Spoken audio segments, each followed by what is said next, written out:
దేవుని పరిశుద్ధమైన మహోన్నతమైన నామమునకు నిత్యము మహిమ కలుగును గాక.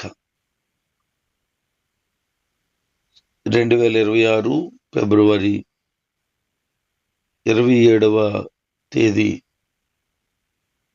నేటి అనుదిన ధ్యానం కొరకు 1 కొరింథీయులకు రాసిన పత్రిక 14వ అధ్యాయం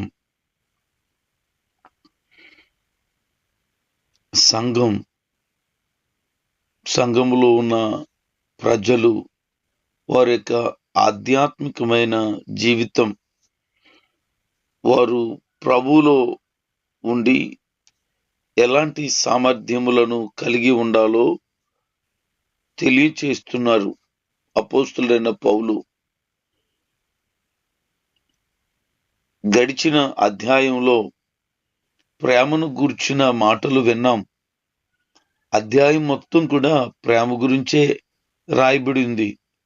మరలా ఆయన మొదలు పెడుతూ ప్రేమ కలిగి ఉండటానికి ప్రయాసపడండి అని, అంటే ప్రేమ విధానాన్ని అనుసరించండి, ఆధ్యాత్మికమైన సామర్థ్యాలను కూడా మనసారా కోరుకోండి, దేవుని మూలంగా ప్రకటించే వాటి కొరకు సామర్థ్యాన్ని కోరండి అని 3 విశిష్టమైన విషయాలు చెప్తున్నాడు. మొదటిది ప్రయాసపడాలని, రెండోది అపేక్షించాలని, మూడోది సామర్థ్యాన్ని కలిగి ఉండాలని మాట్లాడుతున్నారు. ఏంటి? క్రీస్తు ప్రేమను అందరూ కలిగి ఉండటానికి ప్రయాసపడాలి. ఎందుకు అనంటే ప్రేమ కలిగి ఉండడం ఈ భూమి మీద అత్యధికమైన కష్టమైన సంగతి కనుక అందరూ కూడా క్రీస్తు ప్రేమను కలిగి ఉండగలిగితే దైవత్వాన్ని సంతరించుకోగలుగుతారు. ఆత్మ సంబంధమైనటువంటి వరాలు పొందుకోవాలని ఆసక్తి కలిగి ఉండాలి. నేటి దినాల్లో వరాలు పొందుకోవడానికి అసలు మనుషుల్లో తెరాలే లేవు అనేటట్లుగా ఉన్నాయి. జీవితం ప్రభువులో కట్టుకోవాలని, ఆధ్యాత్మికంగా ఎదగాలని, ఒక బలమైన దేవునికి ఇష్టమైన సాధనంగా భూమి మీద వాడబడాలనే ఆరాటం లేదు. ఆత్మ సంబంధమైన మనసు లేక భౌతిక ఆర్థిక విషయాల మీదే మనసు ఎక్కువ పెడుతున్నారు. ఈ దినాల్లో గమనించినప్పుడు నాకు ఒకటి అర్థమైంది. ఎక్కడ చూసినా మనీ మనీ మనీ అనే ఆలోచనే తప్ప ప్రార్థనని గాని, దైవత్వం అని గాని, సువార్త ప్రకటించాలని గాని, వ్యక్తిగతమైన భక్తిని కాపాడుకోవాలని గాని ఆలోచనలు లేవు. ఈ దినాలు ఇలాగే ధనం మీదే మనసు పెడితే ప్రభు యొక్క మాటకు విరుద్ధమైతది. కారణం ఏంటి అంటే, మీరు సిరికిని దేవునికిని దాసులుగా నుండకండి అని. ధనం మీద ఎప్పుడైతే మనసు పెట్టామో అది రెక్కలు ధరించి వెళ్ళిపోతుందట. కాబట్టి దాని మీద మనం మనసు పెట్టొద్దు. జీవనానికి కావలసిన వాటి గురించి ఆలోచన చేద్దాం, కానీ అదే జీవితం అని బ్రతకొద్దు అని చెప్తున్నారు. మరి ఈ రోజున ధనం కొరకు ఆలోచనే బహుగా ఉంది. ఎంత అంటే దానికోసమే బ్రతుకుతున్నారు. కొన్నిసార్లు తినడం మానేస్తున్నారు పోగేయడం కోసం, దానికోసం ఊర్లు విడిచిపెడుతున్నారు. ఇదంతా కారణం ఏంటి అంటే ధనం, ధనం అంతే. బైబిల్ చెప్తుంది ధనము సమస్త కీడులకు మూలం అని. ఏ పని చేయటానికైనా ధనం అవసరమే, కానీ ధనమే అవసరం కాదు ప్రతిదానికి. ఎవరో ఒక సామెత చెప్పారు, డబ్బులుంటే కొండ మీద కోతైనా దిగొస్తుంది అని. దాని విలువేదే లేదు, డబ్బుల విలువ. అదేం చేసుకుంటుంది అంటే డబ్బులుంటే రప్పించొచ్చు ఎవరినైనా కిందకి అని ఆలోచన. అది తప్పు. డబ్బులుంటే జరగదు. ప్రతిదానికి డబ్బులే అవసరం కాదు. గమనించండి దేవుని పిల్లలారా, సంఘములో ఉండవలసినది ఏంటి అనంటే ఆత్మ సంబంధమైన మనసు ఉండాలి. ఆయన అంటున్నారు, వరాలని ఆసక్తితో అపేక్షించండి. సంఘానికి వచ్చే నీకు దైవికమైన వరం ఒక్కటైనా పొందుకున్నావా? నీలో ఏ వరం ఉంది? వాటన్నిటిలోనూ 9 కృపావరములలోనూ ప్రవచన వరం మరింత ఆసక్తిగా అపేక్షించండి అంటున్నారు. మరి ప్రవచన వరాన్ని సంఘంలో ఉన్నవారు ఎంతమంది కలిగి ఉన్నారు? ప్రవచన వరం తర్వాత అసలు క్రమముగా మందిరానికి వచ్చేవాళ్ళు ఎంతమంది ఉన్నారు అనే ప్రశ్న వేసుకోవాలి. సమయానికి మందిరానికి వచ్చేవాళ్ళు ఎంతమంది ఉన్నారు అని అడగాలి. ప్రార్థన చేయమంటే ఎంతమంది ప్రార్థన చేయగలరు సంఘంలో అనే ప్రశ్న వేసుకోవాలి. కానీ ప్రవచించేవారు ఉన్నారా అంటే వేళ్లతో లెక్క పెట్టనవసరం పని కూడా లేదు. ఎందుకంటే సంఘానికి వస్తున్నారు అంతే తప్ప ఏదైనా వరాన్ని పొందుకుందాం అనే ఆసక్తి నేటి దినాల్లో కనబడకపోవడం బహు విచారం. అందుకే సంఘానికి వచ్చే ప్రతి ఒక్కరూ ఈ మాట విని గమనించండి. దేవుని యొక్క కృప వరములను పొందుకోవాలి. ఒకవేళ భాషలతో మాట్లాడే వరాన్ని సంపాదిస్తే వారు దేవునితో మాట్లాడుతున్నారు నేరుగా. ఒకవేళ ప్రవచన వరం కనుక ఉంటే మనుషులతో మాట్లాడుతున్నారు. దేవుడు ఏదైతే తెలియచేశారో అది ప్రజలకు తెలియచేస్తారు. ఆత్మ సంబంధం వల్ల మర్మాలు చెప్తున్నారట అన్య భాషల్లో మాట్లాడేవాళ్ళు. క్షేమాభివృద్ధి హెచ్చరిక కలగాలి అని అంటే ప్రవచించాలి అంటున్నాడు. సంఘం క్షేమాభివృద్ధి కొరకును హెచ్చరిక కొరకును ప్రవచనం కావాలి అంటున్నారు. 2 విషయాలు ఈ అధ్యాయంలో ఎక్కువ తారసపడతాయి. ప్రవచన వరాన్ని అపేక్షించండి అని. రెండోది భాషల వరం యొక్క ప్రాముఖ్యతను వివరిస్తూ ఉన్నారు. అంటే సంఘములో ఉన్నవారు భాషలతో మాట్లాడాలనే ఉద్దేశం ఉండాలి. కానీ దానికంటే కూడా ప్రవచించే వరాన్ని కలిగి ఉండండి అంటున్నారు. ఒకవేళ భాషలతో మాట్లాడే వాళ్ళు ఎవరైనా ఉంటే దాన్ని అర్థం చెప్పగలిగిన వాళ్ళు ఉండాలా. అలాగే అర్థం చెప్పగలిగిన వాళ్ళు ఉంటే బాగుంటుంది. ఒకవేళ లేదు అనుకో, భాషలతోనే మాట్లాడుతున్నారు అనుకో, ఎదటి వారికి ఏం తెలుస్తుంది? వాళ్ళు మర్మాలే పలుకుతున్నారు, కానీ వాళ్ళు ఏమి చెప్తున్నారు ఏం అర్థం అవుతుంది? రకరకాలైనటువంటి వాయిద్యాలు ఒకేసారి వాయిస్తే ఏం తెలుస్తుంది? దేని శబ్దమో ఏదో అని. ఒకవేళ పిల్లను గ్రోవి అయితే అది తెలియాలంటే దాన్ని ప్రత్యేకించి ఒకసారి వాయించాలి. ఓకే, ఇది పిల్లను గ్రోవి అని తెలుస్తుంది. వీణ వాయిస్తే అప్పుడు దానికి శబ్దాన్ని బట్టి గమనించగలుగుతాం. కానీ అన్ని కూడా ఒకేసారి వాయిచేస్తే ఎలా తెలుస్తుంది? అలాగే భాషలతో మాట్లాడేవారు ఒకరి తర్వాత ఒకరు మాట్లాడండి, అందరూ ఒకసారి మాట్లాడితే ఏమర్థం అవుతుంది ఎవరికైనా అని అంటున్నారు. ఒక బూర శబ్దం స్పష్టంగా వినబడాలి అనంటే, యుద్ధానికి అందరూ వెళ్ళాలి అనంటే ఆ బూర ఊదేటువంటి శబ్దం చాలా స్పష్టంగా రావాలి కదా. గజిబిజిగా వస్తే యుద్ధానికి సిద్ధపడతాక తెలియదు కదా. అందుకే మాట్లాడేటువంటి వారు ఎవరైనా ఉంటే వారు స్పష్టంగా మాట్లాడాలి. మాట్లాడేది ఏంటో ప్రజలకు తెలియాలి. లోకంలో చాలా విధాలైన భాషలు ఉన్నాయి, కానీ ఆ భాషల గురించి చెప్పట్లేదు. ఆత్మ సంబంధమైనటువంటి భాష గురించి మాట్లాడుతున్నాడు ఆయన. భాషలతో మాట్లాడేవాడు భాషలకు అర్థం చెప్పగలిగిన శక్తిని పొందాలని తెలియచేస్తున్నారు. అందుకనే భాషలతో మాట్లాడేవాళ్ళు ఇక మీదట ప్రార్థన చేయండి, ప్రభువా భాషలకు అర్థం కూడా తెలిసేటట్లుగా మీరు ఆ వరాన్ని కూడా నాకు ఇవ్వండి అని.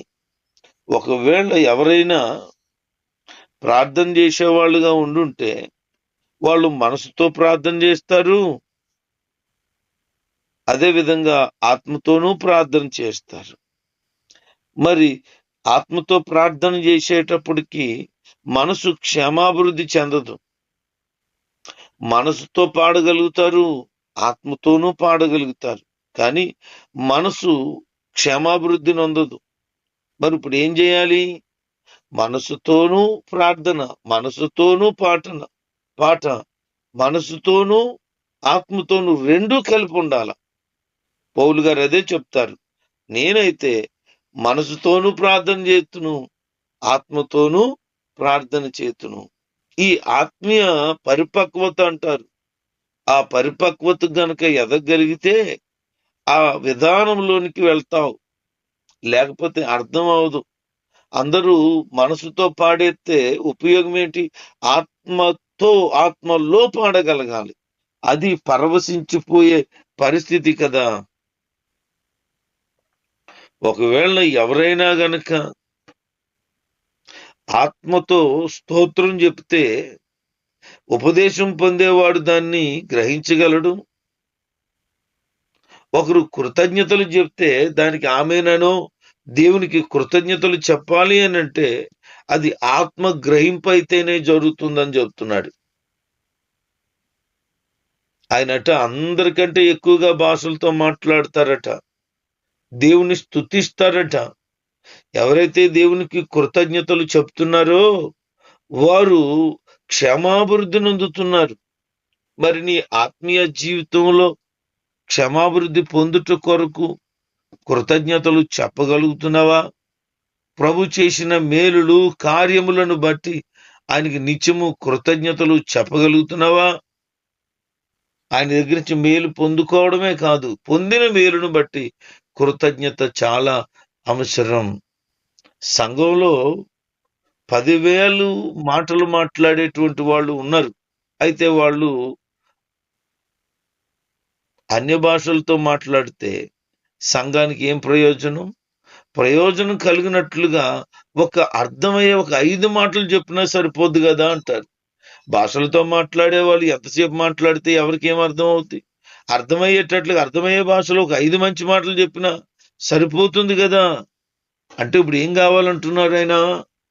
విశేషంగా ప్రవచన వరం కావాలి సంఘానికి. ప్రార్థించండి. ఈసారి పౌలు గారి ద్వారా సంఘానికి హెచ్చరిక చేస్తున్నాడు. సంఘమా మేల్కో, ఇంకా నువ్వు అజ్ఞానంలో ఉన్నావు, ఇంకా నువ్వు వరములు లేని వారుగానే ఉన్నారు. మీరు వరములు పొందుకోవాలి.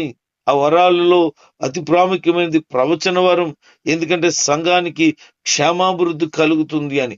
ఆ దినాల్లో సంఘం పట్ల ఆయనకున్న బాధ్యత, ఆసక్తి చూడండి.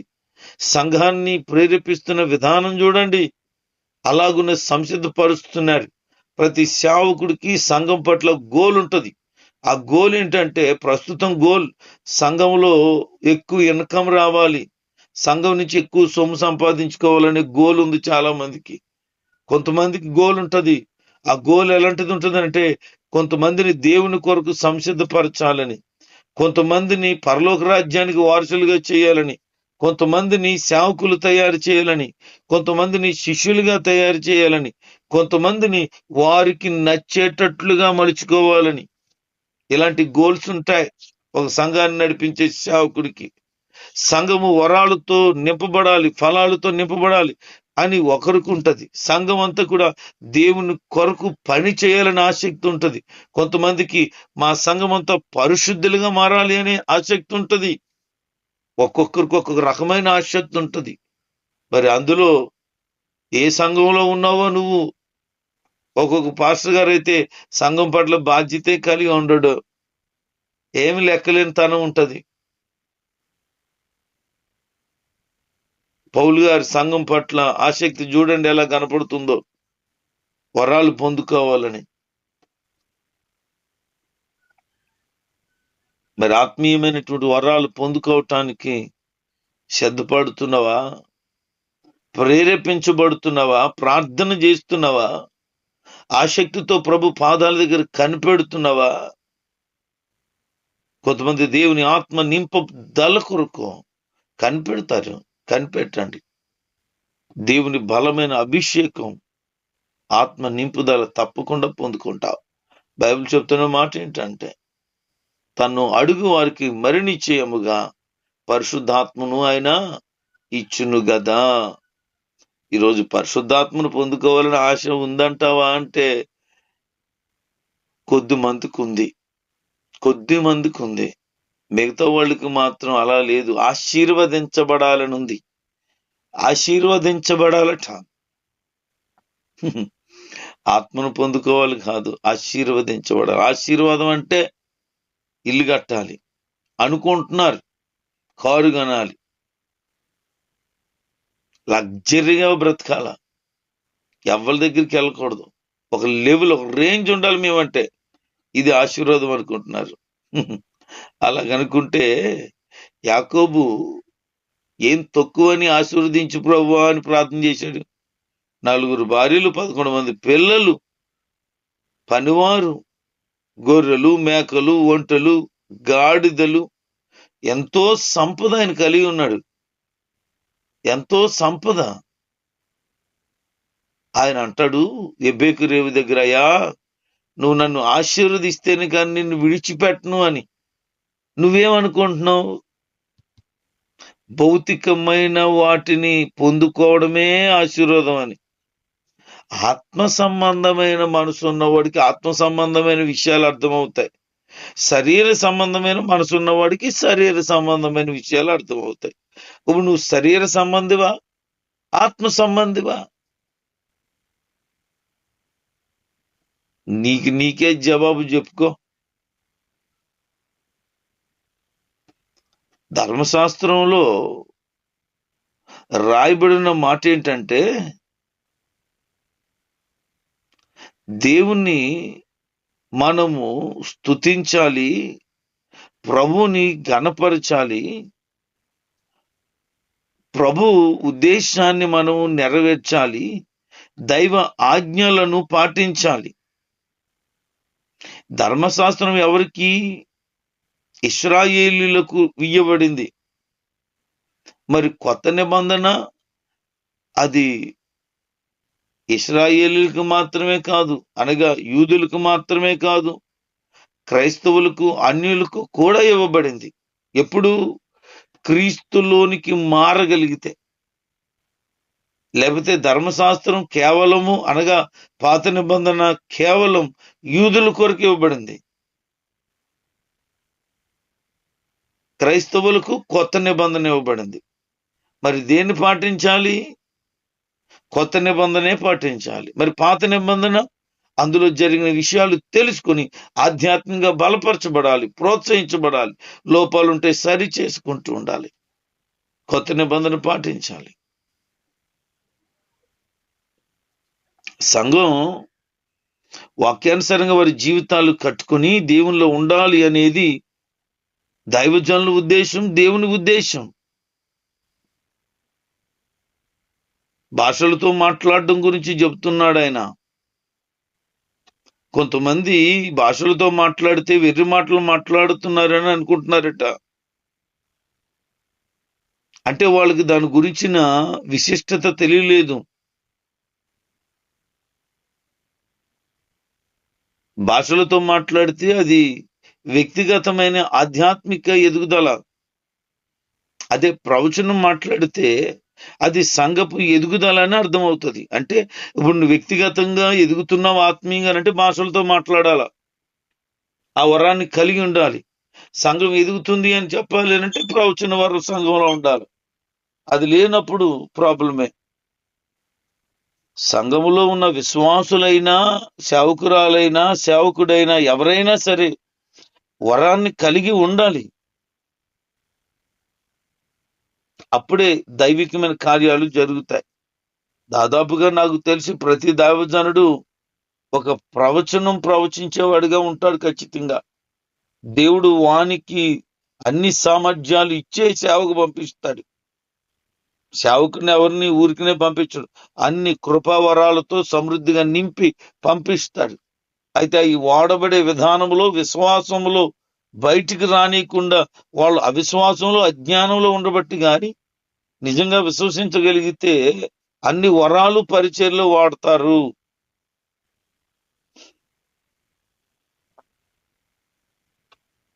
సంఘంలో వారట అందరూ ఆరాధనకు కూడుకున్నప్పుడు ఒకరేమో పాట పాడుతున్నారట, ఒకరేమో బోధిస్తున్నారట, మరి ఒకరు ఏమో ప్రవచిస్తున్నారట, మరొకరేమో భాషతో మాట్లాడుతున్నారట, మరొకరేమో భాషకు అర్థం చెప్తున్నారట. ఇది ఏం జరిగినా సంఘంలో క్షేమాభివృద్ధి కలిగేటట్లుగా జరగనియండి అంటున్నాడు. అంటే వాళ్ళలో భేదాభిప్రాయాలు ఉన్నాయి. నేను పాటలు పాడుతాను అంటారు ఒకరు, నేను ప్రవచిస్తున్నాను అంటారు మరొకరు మాకు కలిగినటువంటి ఆధ్యాత్మికమైన వరాన్ని ఎనలైజ్ చేసి చెప్పుకుంటున్నారు. ఇక్కడ బడాయి కాదు కావలసింది, నువ్వు పొందిన వరాల గురించి గొప్పలు కాదు చెప్పాల్సింది. నువ్వు చెప్పాల్సిన మాట ఏంటంటే, దేవుని కొరకు మేము పనిచేస్తున్నాం, దేవుడు మాకు సామర్థ్యం అనుగ్రహించాడు, సంఘము క్షేమాభివృద్ధి కొరకు మేము పాటుపడతాం అనే ఆలోచనకు రావాలి. కొంతమంది భయం ఎలాగుంది ఈ రోజున, ఏదైనా ఒక వరం పొందుకుంటే ఇంక మాకు వరం వచ్చేసిందని చెప్పేసి సంఘాలు పెట్టేస్తారు. అదొక పెద్ద ప్రాబ్లం ఉంది అని బాధపడుతున్నారు కొంతమంది. వరములతో నింపబడండి. సంఘం పెట్టేదా లేదా అనేది దైవ చిత్తం. నీకు వరం ఉన్నంత మాత్రాన సంఘం పెట్టేస్తే అది డెవలప్ అవ్వదు. కారణం ఏంటో తెలుసా? సంఘం కట్టడానికి దేవుని సెలవు అయి ఉండాల. అది దైవికమైన పరిచర్య కొరకైన పిలుపు ఉండాలి. సంఘంలో ప్రవచించే వ్యక్తివైతే, భాషలతో మాట్లాడే వ్యక్తివైతే, సంఘంలో పాడే వ్యక్తివైతే, సంఘంలో బోధించే వ్యక్తివైతే, పరిచర్య చేసే వ్యక్తివైతే అది సంఘ క్షేమాభివృద్ధి కొరకు వాడని. లేదు, దేవుడు నిన్ను సేవకు పిలిస్తే సేవ చేయి, దేవుడు వాడుకుంటాడు. అంతేగాని నాకు వరం ఉంది, నాకు పాటలు పాడడం వచ్చు, నాకు బోధించడం వచ్చు అని పక్కనే కుంపటెట్టుకో. అది దైవ వాక్య విరుద్ధమైనది. దేవుని పిలుపుందా? పరిచర్య చేయి. దేవుడు నీతో ఉంటాడు. అద్భుతమైన కార్యాలు జరుగుతాయి. టాలెంట్ ఉందని పక్కకు పోకో. ఒక పెద్ద సంఘం నాకు తెలుసు. ఆ సంఘంలో ఒక వ్యక్తి విలేకరు,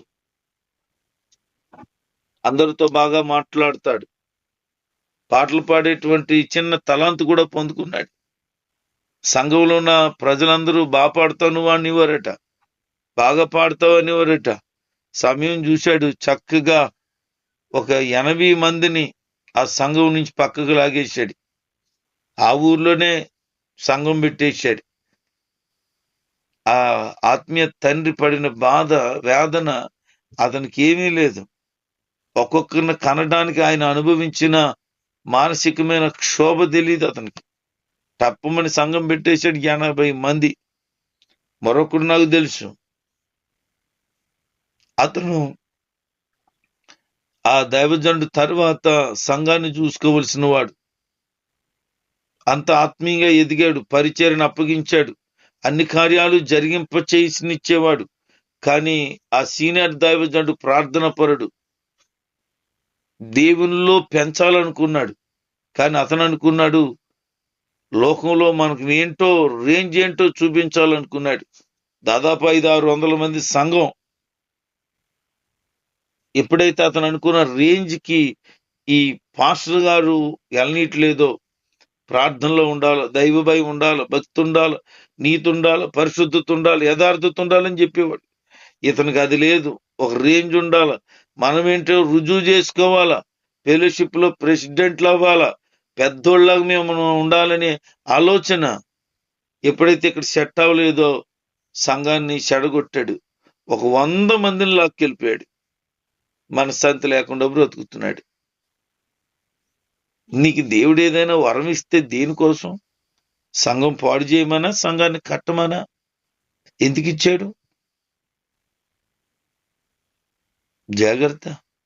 ఆయన ఇచ్చిన వరాన్ని బట్టి నువ్వు చెడిపోవద్దు, బాగుపడు. దేవుని కొరకు ప్రయోజనకరమైన వ్యక్తిగా ఉండు. ఆయన అల్లరికి కర్త కాదండి. అల్లరి కలిగినీడు పరిచర్యలో.